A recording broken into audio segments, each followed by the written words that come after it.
Hello students, class third, subject Hindi, topic क्रिया। क्रिया को इंग्लिश में वर्ब भी कहते हैं। जैसे अब देखो, पहले कुछ उदाहरण देख लो, फिर इस क्रिया को समझेंगे। सूरज निकला, वह नदी में तैर रहा है, पापा खाना खा रहे हैं, चिड़िया उड़ रही है, बच्चे खेल रहे हैं, सुहानी पत्र लिखेगी। इन वाक्यों में कोई ना कोई काम हो रहा है। रंगीन शब्दों से काम के होने का पता चल रहा है। ये क्रिया शब्द है। जिन शब्दों से काम का करना या होना प्रकट होता है उन्हें क्रिया कहते हैं। कोई भी हम कोई काम कर रहे हैं या वो कोई काम अपने आप हो रहा है तो वो क्या है? क्रिया है, वर्ब है। क्रिया के बिना कोई वाक्य नहीं बनता, यानी कि किसी भी सेंटेंस में अगर वर्ब ही ना हो तो वो कोई सेंटेंस नहीं बनता।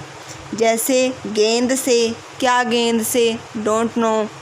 धोबी ने कपड़े सुखाए, धोए, प्रेस किए, क्या किया पता नहीं।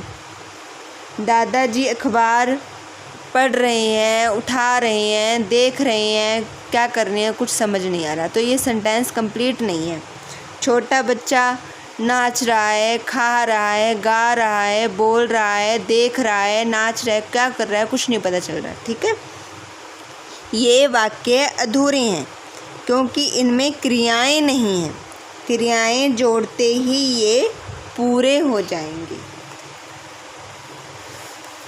अगर अब वही सेंटेंसेस के अंदर हम जोड़ दें, आदि गेंद से खेल रहा है, दादाजी अखबार पढ़ रहे हैं, धोबी ने कपड़े धोए, छोटा बच्चा सो गया।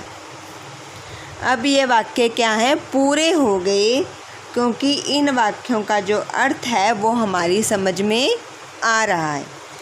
कुछ क्रियाएं बेटा ऐसी होती हैं जो अपने आप होती है, हम नहीं करते। जैसे वर्षा होती है, वर्षा हो रही है। सूरज निकल रहा है, ये हम नहीं कर रहे, ये तो हो रहा है बस। हवा चल रही है। फूल खिल रहे हैं। नदी बह रही है। बादलों में बिजली चमकती है।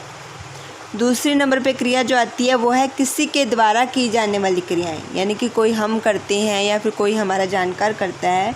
अधिकतर क्रियाएं यानी कि कोई भी कार्य है वो किसी न किसी के द्वारा किया जाता है। क्रियाएं यहाँ पर काम से लिया गया है। वह हंस रहा है, शिखा अच्छा नाचती है, रजत तेज दौड़ता है। देखो कुछ और भी क्रियाएं अपने देख लेते हैं। आना, जाना, उठना, गिरना, ये सारे काम है ना। लाना, देना, चलना, टहलना, दौड़ना, बैठना, पकड़ना, छोड़ना, कूदना, दौड़ना, सुनना, काटना, खिलना, पीना, घूमना, चमकना। रिवाइज कर लेते हैं इस लेसन को हम। जिन शब्दों से काम का होना या करना प्रकट होता है उसे क्रिया कहते हैं। क्रिया के बिना कोई भी वाक्य नहीं बनता। क्रियाएं दो तरह की होती हैं। नंबर फर्स्ट पे है अपने आप होने वाली क्रियाएं और दूसरा है किसी के द्वारा की जाने वाली क्रियाएं। तो आओ हम इसके क्वेश्चन आंसर कर लेते हैं। क्रिया शब्द है काम का होना, काम का करना या काम का होना और करना। तो हमारा राइट ऑप्शन है किसी भी काम का करना या होना, दोनों ही क्रियाएं हैं। वाक्य किसके बिना अधूरे रहते हैं? संज्ञा के बिना, विशेषण के बिना, क्रिया के बिना। अगर किसी सेंटेंस में कोई काम ही नहीं हो रहा है तो क्या है, वो वाक्य कंप्लीट है ही नहीं। तो यानी कि क्रिया के बिना हमारा काम, पूरा जो सेंटेंस है वो नहीं बनता।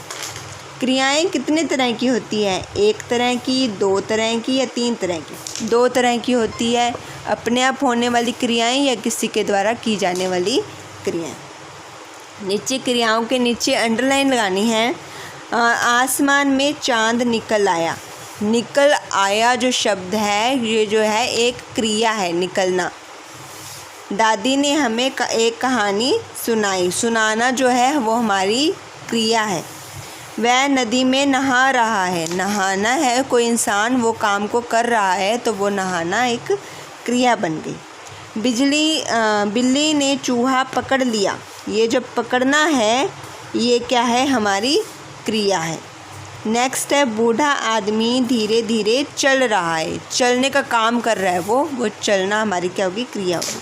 नीचे देखो बेटा, क्रिया अपनों को गैस करनी है, क्या कर रही है। देखो ये छोटी सी बच्ची पार्क में खेल रही है।